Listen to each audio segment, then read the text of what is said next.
Hello, hello, hello. Welcome, everyone. It's me, Josie, coming in for a really quick training called Just the Takeaways. It is based on the Leadership Circle assessment that I'm always championing. Side note, I don't work for them. I don't get any sort of bonus from them. It's just the most effective assessment that I've ever seen or used.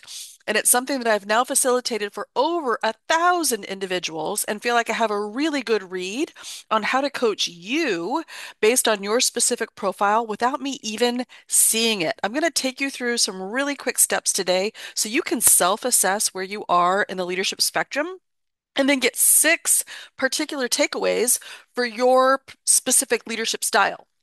So if you're ready, let's dive in. Okay, so I'm going to share some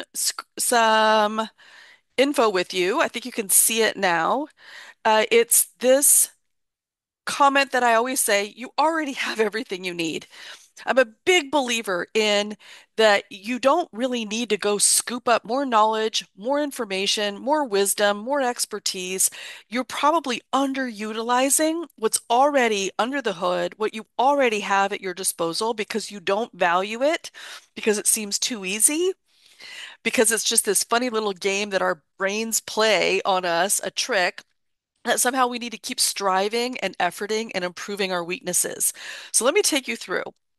If you haven't met me before, hi, I'm Joe. I've worked in leadership development for over 35 years. My whole jam is that emotional intelligence is what you need to help you lead better. Whatever you've got already in your competency and your expertise, it's your ability to manage yourself and then manage yourself with others that is going to make you successful. EQ is just two things. It's your self-awareness and your interpersonal skills. And when you blend those together, that's when you become the most effective. Today, I'm using this tool, the Leadership Circle, to help reveal you to you so that you can discover some key points about your leadership and get some valuable takeaways. All right. Let's dive in.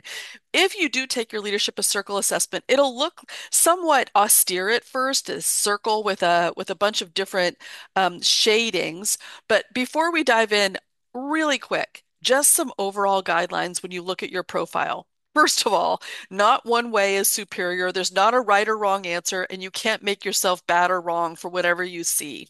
It's only a self-assessment that you're going to be taking. It's not an x-ray of your soul. And you have the power to change anything that you don't like. And I'm going to show you how today. I like to encourage a judgment-free zone, not making yourself feel wrong or ashamed for anything that comes up in your assessment. See point number one. You're just going to take what resonates and leave the rest and come away with one or two takeaways today. So let it be easy.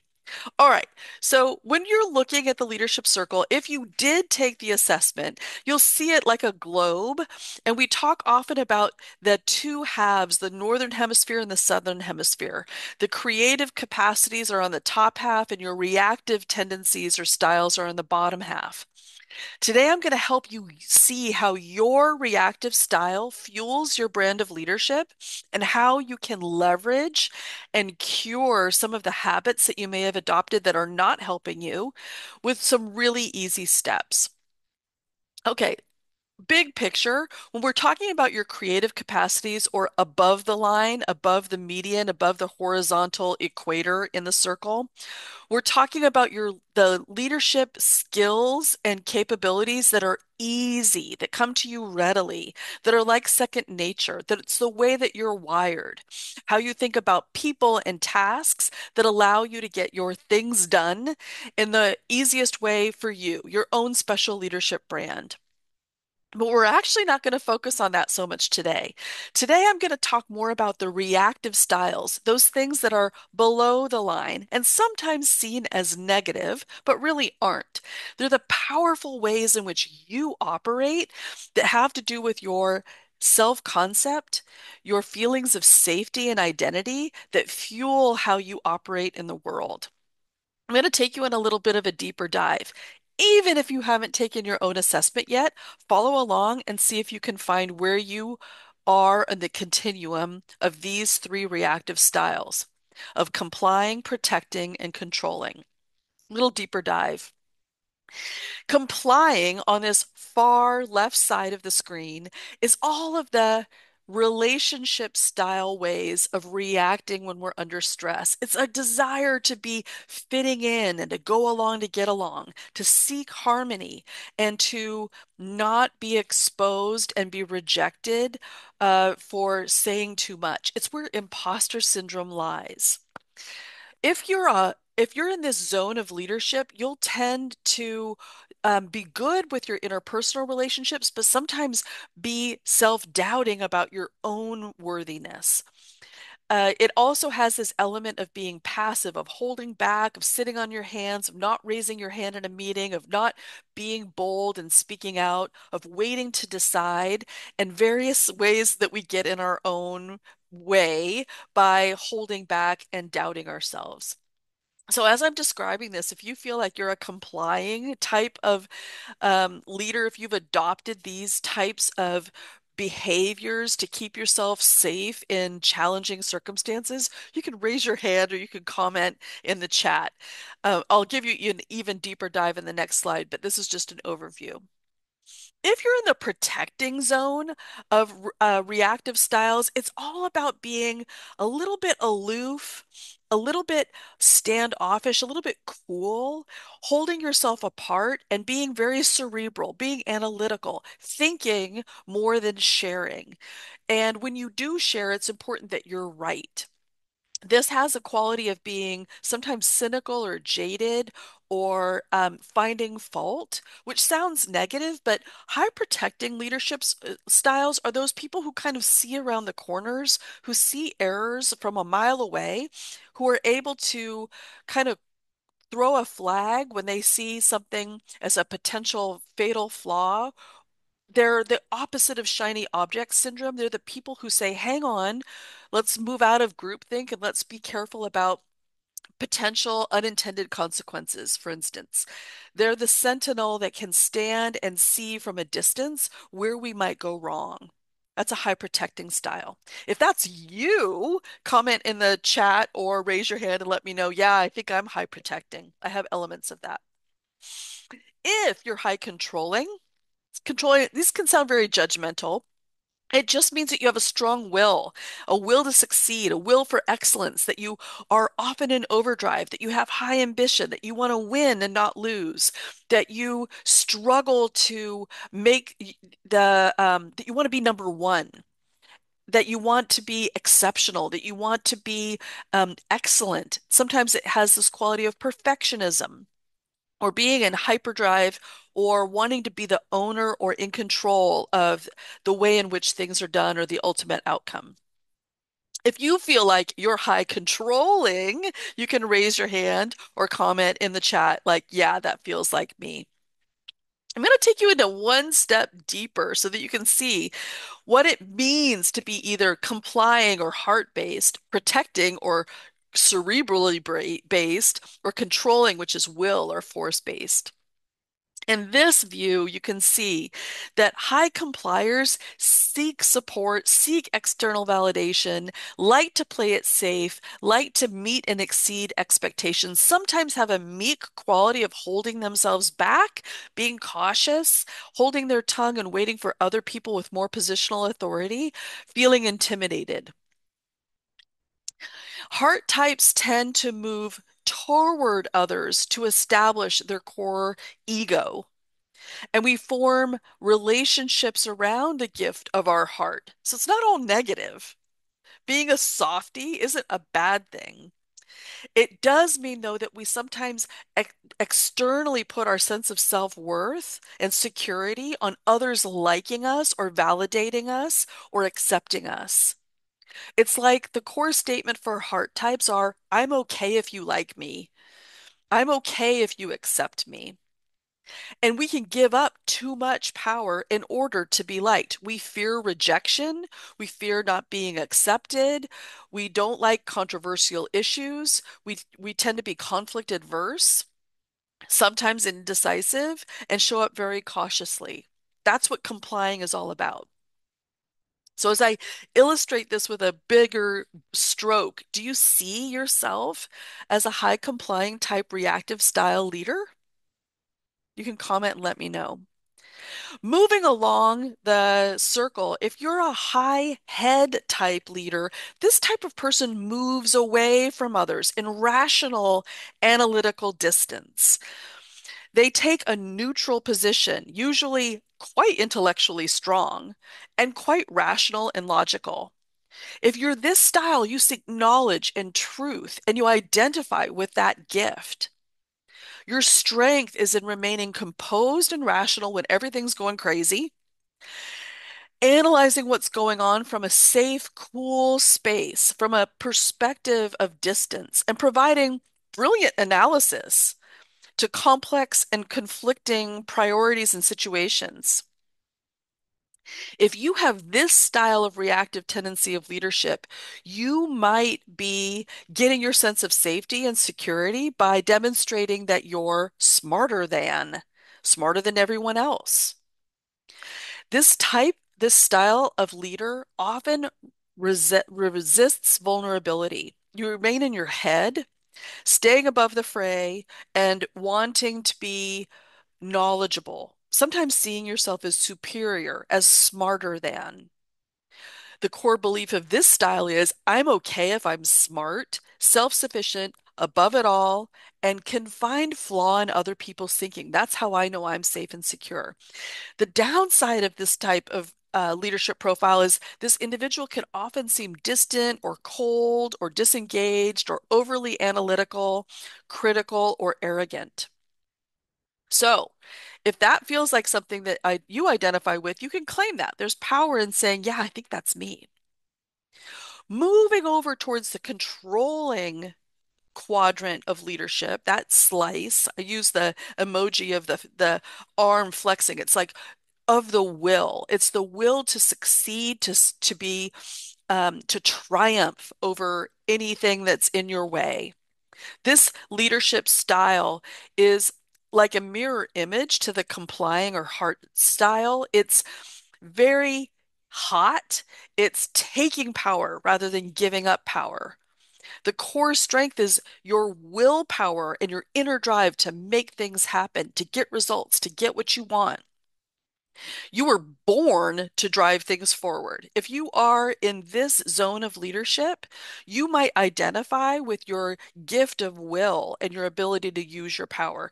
Your core belief might sound like, I'm okay if I'm the one that gets the results. I'm okay if my results are perfect, if they move me up, if they make me feel more in control and like I'm winning. Failing at anything can feel like a death. This is a fear of failure based leadership, and consequently, this type of leader can often seek power and gain power and influence at the expense of others and may see other people as resources to get what they want. So, this can be a powerful vector for achieving results, but can sometimes bruise others. Sometimes this character doesn't allow for delegation or sharing and developing in a team environment. It's kind of like a lead from the front and lead with a whip. That's the controlling type. So that might sound super judgmental, these complying, protecting, controlling descriptions, but we all have elements of these, and we want to understand which one bubbles up the most frequently for us. What's our main reactive style? If you feel like there are elements, if you're a high complying type like me, but you're also quite driven or you push yourself to be perfectionistic, you might see yourself having elements of control, even though you're a heart-based leader. And I find that that's actually quite a common blend. Okay, so what we've done so far is trying to help you self-identify with what type of reactive style do you most demonstrate? Have you adopted and adapted over the years to help you navigate tricky territory of competition and egos and interpersonal dynamics at work? The ability to succeed sometimes has swept in some of these reactive styles. Does that make sense? So now I want to give you the 6 takeaways based on your reactive style. Are you ready? Some easy takeaways for you. If you're high complying, you can learn and should uh, feel encouraged to speak up more, to raise your hand. You have a point of view that's valuable. Can you be encouraged to share it?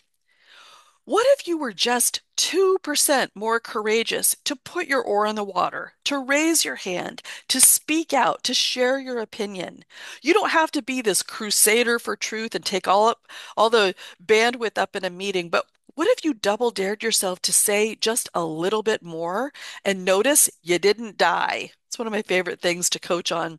Try something outside your comfort zone and notice I didn't die and see how you may have more impact and influence for having done so. You also might benefit by understanding the big purposeful vision that maybe your leader holds. What is it that they care about? What is the ultimate outcome and result that everyone is driving towards? Know that and help yourself not feel like the spotlight is on you and whether or not you're exceeding expectations, but put the spotlight on the vision and work towards accomplishing that so that you feel less exposed or like you're risking something by speaking out or by contributing fully. I like to encourage a high complying style. Ask good questions. Ask open-ended questions. Ask, how might we, dot, dot, dot. And what if, dot, dot, dot. And is this aligned, dot, dot, dot. To be more verbal rather than hold yourself back and hold your tongue and sit on your hands and worry if you say too much and fear not being smart enough. Ask a question and notice, I didn't die. And see how that can fuel your leadership. Also, try making decisions a little bit faster without waiting for all of the detail, without waiting to feel super sure of whether it's right or wrong, without sleeping on it. When we decide faster, we keep in action and we start moving things along, which becomes more strategic than holding back, pumping the brakes, watching and waiting, worrying if we're right or wrong. There you go. 6 tips for the high complying style leader. If you tend to be high protecting, what are 6 things that you can do? In general, you will benefit by being a little bit more in collaboration with others. So ask other people for their input rather than making I think, I want, I know type statements, rather than it being about the me. Can you make it more about the we? When you ask for input, listen. Listen thoughtfully and carefully to what other people care about. Listen for their values, for their concerns. Your challenge is developing your interpersonal skills so that you can relate your point of view better. Doesn't mean you have to change it or that you need to somehow slow yourself down from being so smart, analytical, strategic, and correct, but that you want to bring other people along. And you can do that when you understand them better by asking and listening. Avoiding those I statements, which pushes people away, will help bring more inclusion. And in general, a great mantra for a high protecting style is, how do I build a bridge rather than a wall? How do I be more accessible than austere? How do I, in my castle of being analytically and empirically correct, how do I lower the drawbridge to invite other people to come in? Because when there are more people buying into your point of view, you have more influence. Your challenge is to be more inclusive and less a lone wolf. You could also do less to be do more by being less critical of others and yourself and being slightly more um, gracious and generous with your opinions about yourself too. Having sort of an open door policy, whether you're a big leader or an individual contributor, allowing for people to approach you and encouraging them to approach you. Because here's something that you might not realize about being high protecting is you can sometimes be intimidating without intending to be so. All right, moving to the last and third. If you're high controlling, if that's your style of leadership, if you have elements of high control, that high will, here are six things that you can do to be more effective. Collaborate. Literally ask other people into a workshop type meeting to share ideas and try to come up with outcomes rather than go into silo and do it all yourself. Share the big, powerful vision. Often it's the controlling leadership types that level up to the highest echelons of leadership. It's your job to share your vision of what you want to see outcomes achieved, of what results you're striving for, to speak about that and inspire others. To get out of your channel of just drive, drive, drive, and lift your head up and speak out to other people about how you want to win as a team, to invite other people to share ideas and to help clarify what the big, bold outcome is. Controlling leadership types can be very persuasive and very influential when they communicate with a sense of optimism and vision. It is your job as a leader to develop and mentor others so that you can scale yourself, so you get other people to think and do as if you were thinking and doing rather than you taking it all on yourself. Many high controlling types have difficulty delegating, but the more that you develop and mentor others, the better. And the last one is to simply have more fun.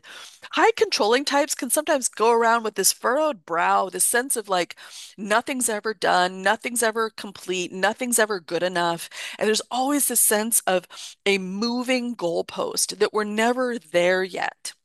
That can be exhausting for people around you. It might be how you roll, but most other people want to feel like there's an element of fun and levity and excitement and enthusiasm. They want to feel some encouragement. So, can you actually lighten up a little bit? Those are your six quick tips if you tend to be a high control type leader. Do you see yourself in here? And of these six tips, let's hear you claim in the chat. What would you be willing to do, or what feels like enticing to you? What are you called to do? What are you thinking like, oh, I could totally do that, and I see how that could help me? Even if it's not in your channel, like maybe you're a high complying type leader, but you're like, I could have more fun. I think that would help me in my leadership, in my ability to do my job more effectively. I could lighten up on myself.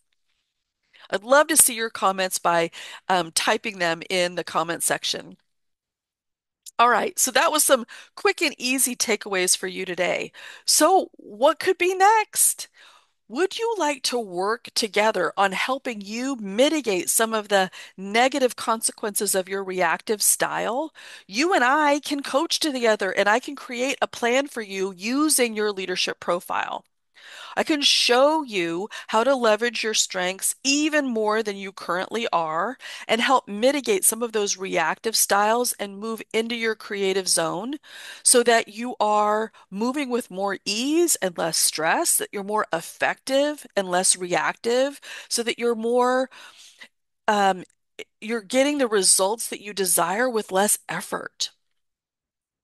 So if you've attended this workshop, if you're curious, I offer this special backdoor offer with this QR code that you can see now, where you can actually get 2 months of coaching with me to get after your leadership goals.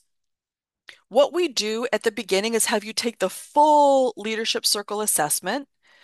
Send your results to me, and then you and I debrief them together and come up with a personalized plan. What you saw was sort of a general vision for what different styles could look like, but you have your own unique individual profile, and you'll have your own unique tailored protocol for you to be able to be most effective in whatever role you hold.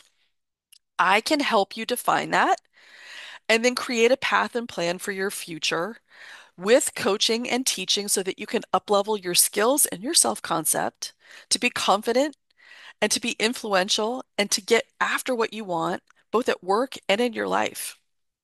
How's all that sound? pretty good. Check out the QR code. You can reach out to me at joe@joeleader.com. And that has been your quick, just the takeaways training for today. Look forward to hearing from you. For now, go well.